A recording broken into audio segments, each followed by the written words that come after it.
I did put the low speed pinion back on just because the thing was cogging like crazy with the high speed pinion on when I was trying to start off really slow. So I thought for bashing it's just better to do it this way. It was getting the RC really hot as well. So, all right.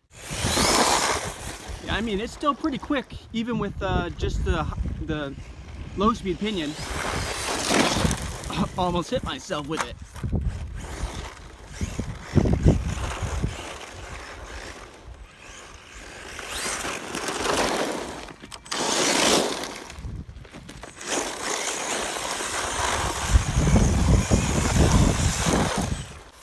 Alright guys, we're going to try to climb this with the MiNi Revo.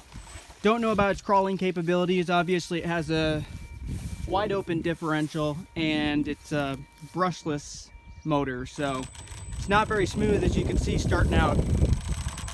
I was having this problem really bad when I had the high speed pinion on, just trying to get going, get moving. Oh, that was... Nearly made it up.